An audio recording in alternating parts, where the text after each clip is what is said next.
манайхаа сойнса хоёр яцхан тэгээд ээлж дугаартаа тавтай морилно уу. Энэ удаагийн нэвтрүүлгээр хэдүүлээ өмнөх нэвтрүүлгийн үргэлжлэл анги буюу баян тансаг айлын хүүхэд хэрхэн борлого багтай айлд очиод яг юу сурж байгаа талаар өгүүлэх энэ ангийг ярих гэж байна. Тэгээд дугаартаа тавтай морил.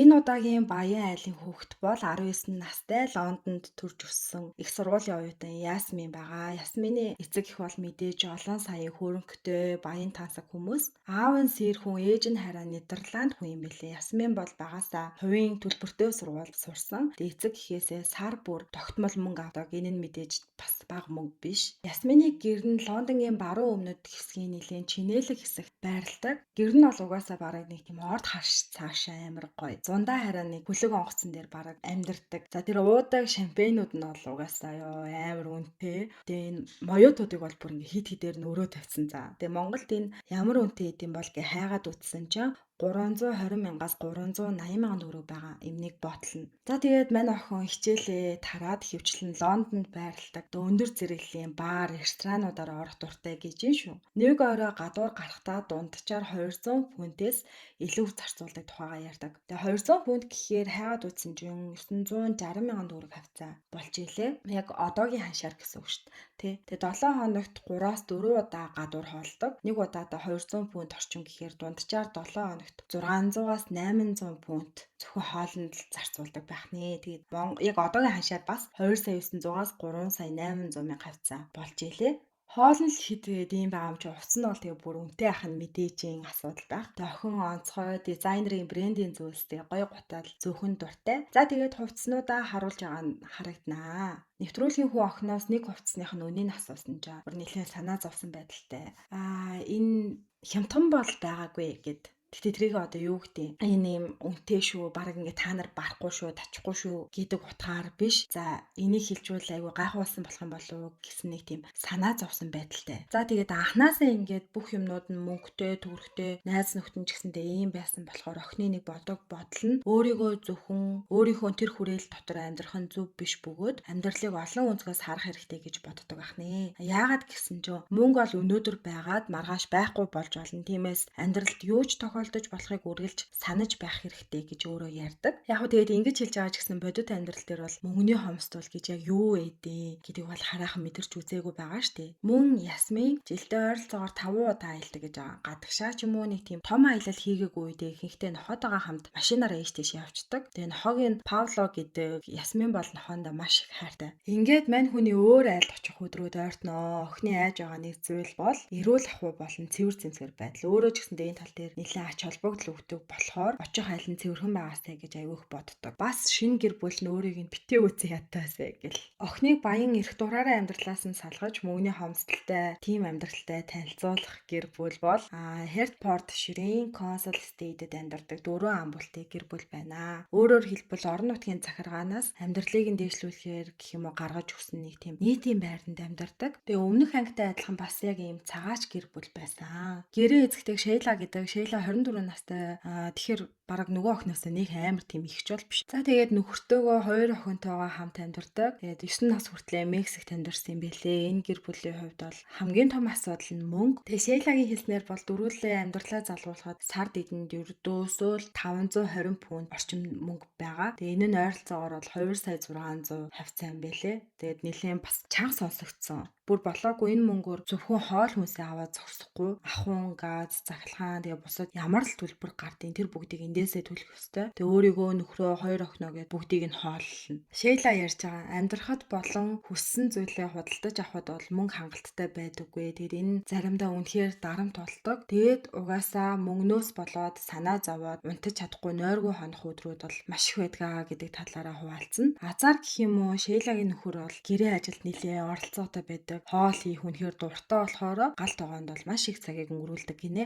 Шейлагийн Ясминд ойлгуулахыг хүсэж байгаа зүйл нь Ясмин Шейлагаас багч гэсэн зүйл сураад хайр бол бүх зүйл гэдгийг ойлгоосай мөнгө бол амьдралын нэмэлт зүйл төдий гэдгийг шилдэг. Өөрөөр хэлбэл Шейлагийн хувьд мөнгө бол чухал гэхдээ амьдралынх нь төв цэг юм уу хамгийн чухал зүйл бол биш. Зүгээр туслан гүйцэтгэгч гэх юм уу тийм зүйл гэж хардаг. Явахынхаа өмнө Ясмин найзтайгаа уулзаад юу гэж байгаа талаараа ярьдаг. Тэгээ найзыг нь Pixie гэдэг бөгөөд найзынхаа ярьсныг бол нэлээд гайхаж хүлээж авна. За тэгээд найзууд болсон хойно очиод яах талаараа хоорондоо төвсөөлөл бүр амар ярина. Цэвэрлэг нь ямар ах бол, хоол нь ямар ах бол, хоолой хэмнээд өмнөх өдрийн хоолоо хэд хэдэн өдөр дараалаад халааж иддэг бол яах вэ гэж мэгээ заяа. Тэгээд би бол ингэж бодсон. Яалтчгүй тэгээд угаасаа мэдгүй штэ. Тийм болохоор social interest янз бүрийн юм хараад нэг юм төвсөөлөл авцсан болов уу гэж бодсон. Жишээ нь ингээл хит баячуудын тухай гээл нэвтрүүлэг гараад одоо юм ятуусын амьдрал гээл нэвтрүүлэг гараад ингээд юм сонь сонь нэвтрүүлгүүд байдаг штэ. Тэгээ яг үнэн гэхэд хэцүү. Тэгээ тиймэрхүү юмнууд үзэгчтэй гэж бодсон. Ингээд хоёр найз нэгэндээ амжилт хүсээд салдаг. Лондонгийн тансаг амьдралаа төр орхиод огт танихгүй ертөнц рүү хөдөлдөг. Гэхдээ энэ огт танихгүй ертөнц нь бас нэг хол газар биш. Ерөөсөө л 40 минут яваад очих газар байхгүй юу. Тэгээ Монголд ч гэсэндээ хитгэн бодлын зайтай шал өөр амьдралууд байдаг гэж би бол боддог. Юун тэр одоо 40 минут тий төгжрөөг бол бараг 5-10 минутын газрууд юм уу хайшин. Нэг юм дундаж давхраг гэж бараг байха болцсон. Нэг бол амар баяа, нэг бол амар хэцүү. Надад бол одоо энэ үний өсөлт бол амар хэцүү лээ. За тэгээд тэр яг уу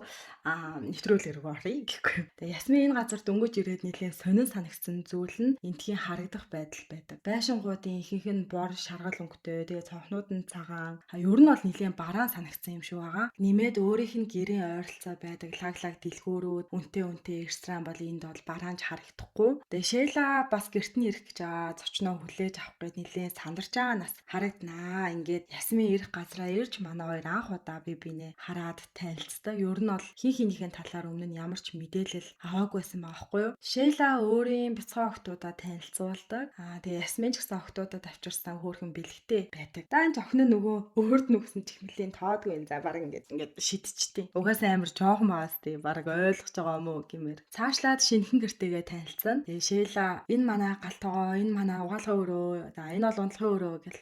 Тэгэд ингээд танилцуулах болгондоо танах энэс том уу? Танахаас арай өөр ах тий гэд. Тэгээ эдний гэр бүл 2 ундлахны өрөөтэй бөгөөд 3 сартай охин нь орой ингээд хид сэрээд мөөмөнийхэж уйлдаг учраас Шейла бол охинтойгоо баг охинтойгоо унддаг. Харин нөхөр нь том охин аваад унддаг. Ясмин гэсэн чинь ямар хөөрх юм бэ? Би ч гэсэн заримдаа ээжтэйгээ ундах амар дуртай штэ. Одоо ч гэсэн ээжтэй ингээ би яг жоохон хөвчийг эрхэлдэг гэсэн чинь энийг сонсоод Шейла бүр гайхаа заяв. Шейла Ясмины энэ яриад байгаа насн дээр айл үшээ бие даацсан байгаа штэ. Тэгэл нэлээд гайхсан юм шиг байна. Тэгэд ундлахны өрөөднүүдэд танилцуулж байхдаа Ясминаас танаа хэдэн өрөөтэй вэ гэсэн чинь нөгөөх нь 4 гэдэг баггүй юу. Ээж ундлахны өрөө, миний ундлахны өрөө, ээж нэг ундлахны өрөөгөө ажлын өрөө болгож ашигладаг.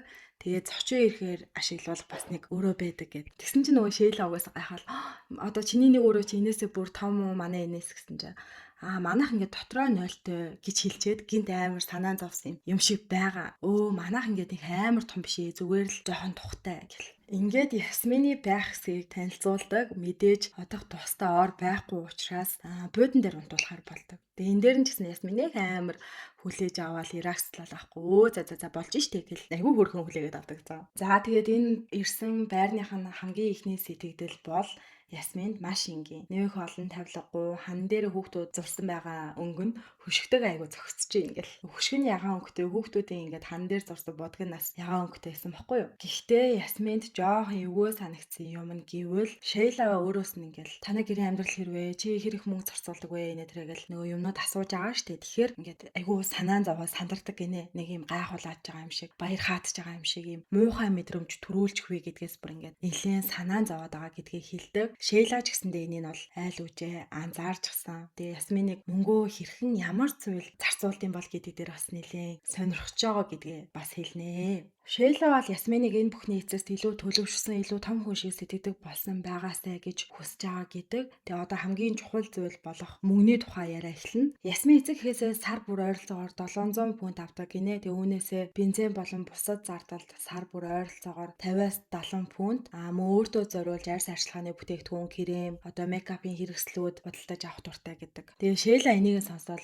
Өөрийгөө эрхлүүлж байгаа юм байна гэж хэлсэн чинь нөгөөдг нь ч гэсэн харин тийм ээ л гэв. Тэгээ Шейла бүр сонирхоод найзуудтайгаа гадуур орой хоолнд ороход хөвчлэн ингээ хэр их зарцуулдаг вэ гэсэн чинь Ясмин нэг хүн 100 фунт хүртэл зарцуулах нь бий гэж хэлдэг. Шейла тэгээ энэс сонсоод чи үнэхээр азтай байна. Хүн бүрийн боломжтой амьдралтай байдаггүй гэдгийг хэлдэг. Тэгээ харин Шейлагийн хувьд бол 520 фунт түүний амьдралын бүх юм. Ясминд одоо эцэг эхийн дэмжлэг үзүүлдэг. Тиймээс одоо мөнгө дутах үе, дуусах үе санаа зовдоггүй. Харин Шейлагийн хувьд бол өдөр бүр бодох ёстой хамгийн том асуудал 520 фунтээр дөрүүлээ амьдрах тухай. Тэгээ энд нь бол хоол хүнсжээ, хүүхдийн нойтон салбидаг, хий, захилгаан, ус, телевиз, интернет гэдээ бараг бүх зардал нь багтана. Тэгээ Ясмин бүр энийг сонсоод яаж ингэ зохицуулах вэ? Хэцүү үстэй гэдгсэн чинь Шейла. Зүгээр хэцүү биш ээ. Энэ бол бүр маш хэцүү. Зарим сар бүр юу худалдаж авахаа сонгох шаардлагатай болдог. Хэнийг хэрэгцээ энэ сард төрүүлж хангагдах ёстой вэ гэдэг. Тэгээ мэдээж бол энд бол хоёр охины хэрэгцээ хамгийн түрүүнд байдаг. Ээж хүний хувьд хүүхдүүдээ өөрөөсөө өмнө тавих ёстой шүү дээ. Тэгээд Шейла үргэлжлүүлээд хэлж байгаа. Заримдаа би өөрөө үнэхээр даардаг. Гэтэ өөртөө хүрэм авч чадахгүйгээс хойш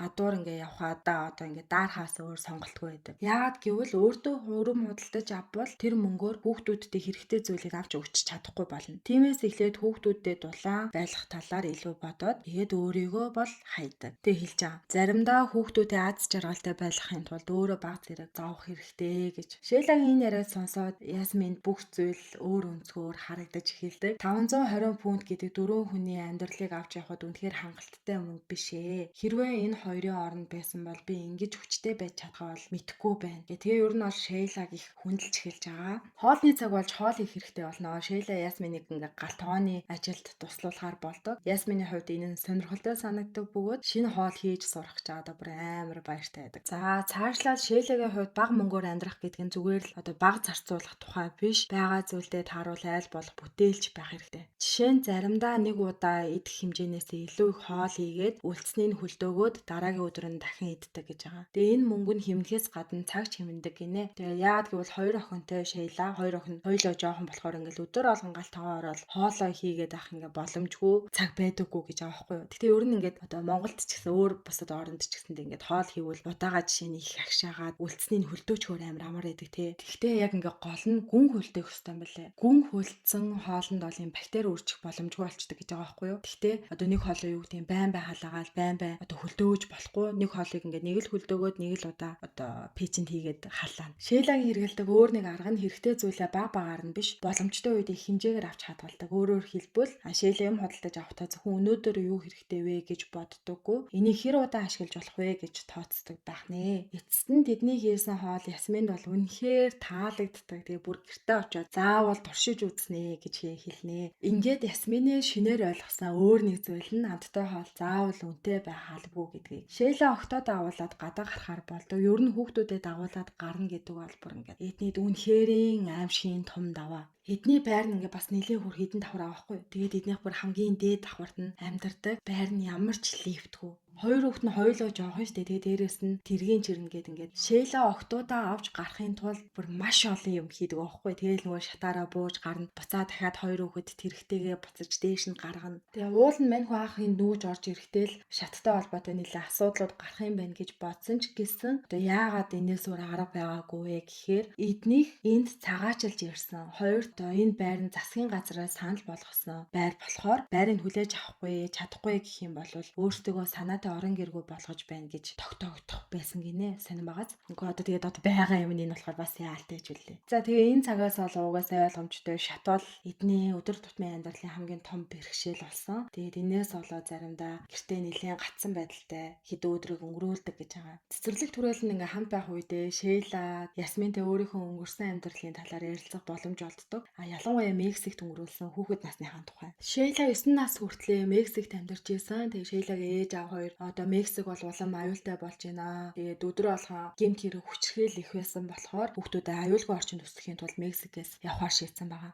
Шейлагийн мэддэг Мексик бол жуулчдын очдог амралтын газар шиг огт байгаагүй. Тэг өссөн орчинд нь хүүхдүүдээ хулгайд алдсан хэд хэдэн хүмүүсийг таньдаг байсан болохоор энэ асуудал өөртөө маш ойрхон мэдрэгддэг байсан тухайга ярьдаг. Харин Их Британд ирснээс хойш Шейла өөрийгөө хавгүй аюулгүй гэж мэдэрдэг. Тэгээд ээж авдаа ч гэсэндээ энд ингэж ирж амьдрах шийдвэр гаргасанд нь айгүйх талархдаг гинэ. Хэрвээ одоо ч гэсэндээ тэндээ байсан бол энэ байгаа шиг хүүхдүүдээ ингээд амар тайван өсгөж чадахгүй байсан. Дандаа л яхаад ямар нэгэн байдлаар айцтай амьдрах байсан гэж нэмж хуваалцдаг. Шейлагийн түүх Ясминд бол нэлийн хүчтэй тусдаг. Яагаад гэвэл Ясмины аав нь өөрөө сэр хүн. Тэгэхээр Ясмины гэр бүл гэсэндээ сэртэй холбоотой олон асуудлыг туулж ирсэн байгаа байхгүй юу? Ер нь бол тэгээд энэ бүх ярианы эцэст Ясмин Шейлагаар бүр маш их бахархдаг. Харин Шейла Ясминыг өөрийнх нь амьдралтай харьцуулахад маш давуу азтай нөхцөлд амьдардаг гэж бодож байгаа бөгөөд Ясмин өдөр тутамдаа өөрийнхөө амьдралаас айж, аюулгүй байдлаа санаа зовж амьдрах шаардлагагүй болохоор хүүхдүүдтэй ч гэсэндээ яг ийм амьдралыг бий болгож өгөхийг хүсэж байгаа л гэж байна. Ер нь энэ бүхний эцэст Ясмин Шейлагаар бүр ингээ маш их бахархсан байдалтай байдаг. Ийхүү ихний өдөр дууснаа маргааш өглөө нөхдүүд бол нэлээд эрт ирсэн. Тэгээ тийм болохоор Ясмин ч гэсэн дагаад ирцэрдэг. Ясмин Шейла чадлаараа туслан тэгээ хүүхдүүдийн чихийг хүртэл сольж байгаа. Өмнө нь огт хийж үзээгүй зүйлүүдээ дурсж байгаа ч гэсэн харьцангуй айгу хөөрхөн хийгээд идэг. Тэгээ зөв хийчихвэл амар баярлалаа л хөөрхөн. Ингээд дараагийн ажил бол угаалга. Өмнө нь хувц угаах талаар бүр ингээ огт санаа зовдөггүй, өөр хин нэг хийчдэг байсан. Угаалгын машин ажилуулж үзээгүй хүн бол ингээд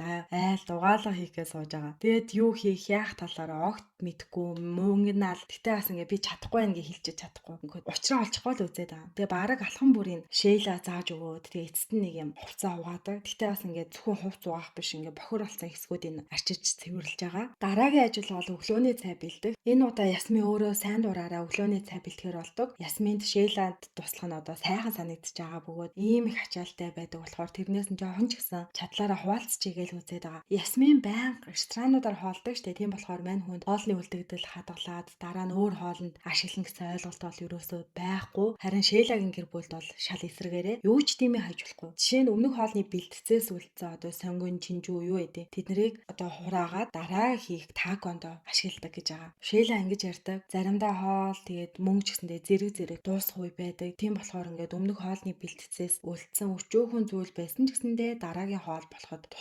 туслуулахаар ингээд хадгалдаг гэж ярьдаг. Ямар ч тач Ясмин өглөөний цагаа бэлэн болгож энэ нь Шейла таалагддаг. Шейла Ясминыг магтахад Ясмин ч гэсэндээ бүр ингээд амар баярлал нэг хөөрхөн. Шейлагийн завгүй өдөр тутмын амьдралыг баггүй мэдэрснийхээ дараа Ясмин Шейла ч гэсэн өөрөө амрах хэрэгтэй гэж боддог. Тэгээд мань хүнд бол нэлээд гинтийн санал тавьдаг нь хоёулахнаа гэрээс гараад өөрсөндөө анхаарал тавиад салоонд орё гэдэг. Охины хувьд бол ийм төрлийн гой сайхны үйлчлэгийг авах нь баг байдаг зүйл юм шиг боловч Шейлад бол бас өөр штэ тий. Цаг нь авахгүй, мөнгө нь авахгүй. Тийм болохоор ингээ явж байгаадаа бол маш их баярлалтай. Ясмин Шейлагаас хэдхэн насаар л дүү. Гэхдээ тэдний амьдрал нөхцөл байдал бол үнэхээр өөр. Нэг нь 7 хоногт нэгээс 2 удаа найзуудтайгаа гойж гарах боломжтой бол нөгөө нь сүүлийн 2 жил хүүхдүүдийн төлөө гэрээсээ ч баг гарч чадаагүй. Ингээд энэ хоёр сууж явахдаа Ясмин Шейла би энгийн зүйлс хийж ч мэдэхгүй байгаадаа бол ингээд амар ичж гинэ гэсэн чинь амар хөрхөн. Зүгээр штэ энэ чинь ерөөсөө тийм ичээд ах юм биш. Хүн мэдхгүй ээж болно штэ. Одоо харин мэддэг болсон чинь чухал байна гэд нөгөө угаалгын машинж ажилуулж чадахгүй байснаа ер нь бол яриад байгаа байхгүй юу? Салоноос гарсны дараа Шейла Ясминыг өөрийнхөө байнга үйлчлүүлдэг дэлгүүрт дагуулж очдог. Тэгээ Шейла төрөвч гаргаад энэ бол миний 7 хоногийн хүнсний төсвөө гэд мөнгө харуулдаг. Тэгээ энэ бол ердөө 40 фунт байдаг. 190 мянга хавцаа. Одоо арай энэ мөнгөөр Ясмин дөрөв хүний бүтэн 7 хоногийн идэх хоолыг бэлдэх ёстой. Шейла нэмээд нэг даалгавар өгдөг нь одоо чи өнөө орой хоолыг бас өөрөө гардаж бие дааж хийн шүү гэдэг даалгавар. Шейла бол өмнөх өдрүүдэд Ясминд манайх гэр бүл ямар хоол иддэг, одоо юу хэрэгэлдэг гэдэг талаар бол нэлээ яриад өгсөн болохоор энэ талаар мэдж байгаа хаа гэж найдаж байгаа. Ингээд Ясмин юмнууд авахар дэлгүүр хэсэж эхэлж байгаа. Хамгийн эхлээд гэр бүлийнхний явуудаг сүүг хайж агаад олдог. Дараа нь улаал ойл хараад гэрийнх нь ингээд улаал ойл нэлээ хэрэгэлдгийг анзаарсан болохоор өнөө орой улаал ойлын соустай паста хийнэ гэж төлөвлөж байгаамаа. Тэгснээ баах улаал ойл авчдаг за. Шайла дэлгүүрт ингээд Ясминыг холоос ажиглаад ингээд нууцаар хараа байж байгаа байхгүй юу. Тэгэл авч байгаа юмнуудыг хараад санаа нэлээд зовдөг. Аргагүй штэ ингээд 7 хоногийнх нь төсвөр бахан сонь юм аваад хахаар ингээ хэцүү штэ тий. Хин өлсөж үлдэн хүүхдүүд нь өлсөж үлдэх учраас магадгүй ингэсэн байх. Ясмин харин паста хийхэд юу эрэхтэйг тооцоолоод хамгийн хямдхан паста хайгаад нэмээд хам, сонгон, нэг лаз, улаал ойл энэ төр нэмж авав. Гэхдээ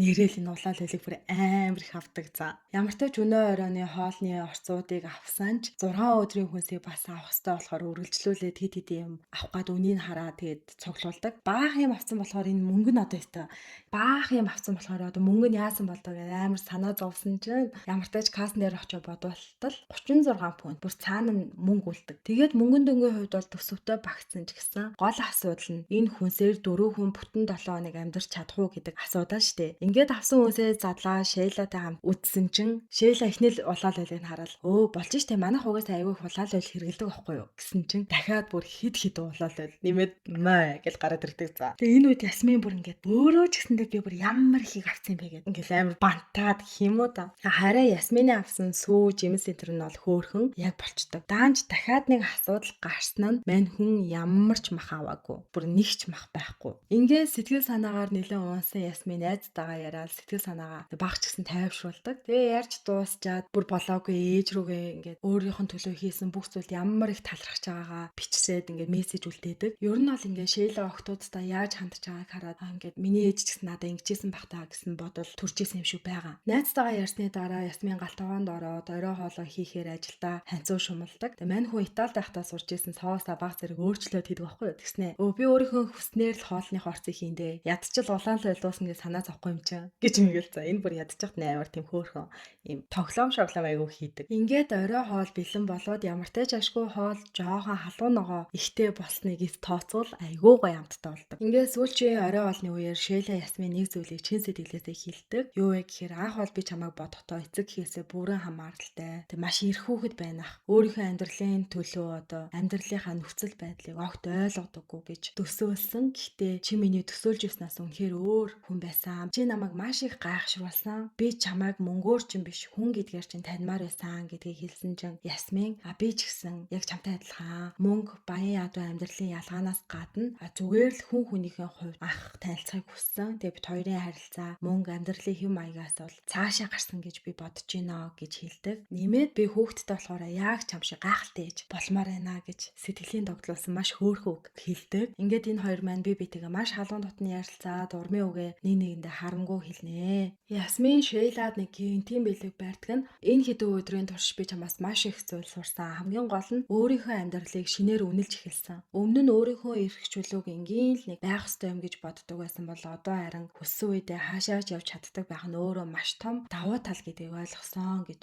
Ингээд Ясмин Шейла талархснаа илэрхийлэхийг хүссэн тул 10 цагийн жолооны хичээл авч өгдөг. Нэмээд бүр жолооны онлайн шалгалтанд бэлтгэхэд зориулсан жолооны тестийг хүртэл өгнө. Ийм юм аавна гэж огт төсөөлөөгүй байсан Шейла бол бүр бөөн баяр. Ялангуяа Ясмин өөрийнх нь ирээдүйд одоо хүрхийг хүсдэг зорилгыг бодоод яг тохирсон бэлэг сонгосонд нь бүр их баярлдаг. Айгуу тийм мэдрэмжтэй бас айгуу тийм тэр хүний яриаг маш анхааралтай сонсоод ажиглаж чадсан байгаа байхгүй юу? Ийхүү энэ хэд маань маш аз жаргалтай салцгаадаг. Тэдний хамт өнгөрөөсөн өдрүүд тэгээ Шейлагийн амьдрал, түүний нөхөр, за хоёр бяцхан охтууд гэд бүгд л түүнд бол маш гүн сэтгэл үлдээсэн. За тэгээд эдний гэр бүлийг цаашид үргэлж санан дурсах болно гэж ярьж байгаагаар энэ нэвтрүүлэг дуустгаа. Тэгээд дараа нь юу болсон юм бол энэ хоёр одоо ингээ холбоотой байгаа болов гэд хайгаад үзсэн чинь Ясмин бол энэ нэвтрүүлгээс хойш телевизийн салбарт үлдээд контент бүтээгч, модель, жүжигчний чиглэлээр ажиллах болсон байна. Тэгээд өнөөдөр бол түүний Instagram 150 мянган гаруй хүн дагагчтай байгаа.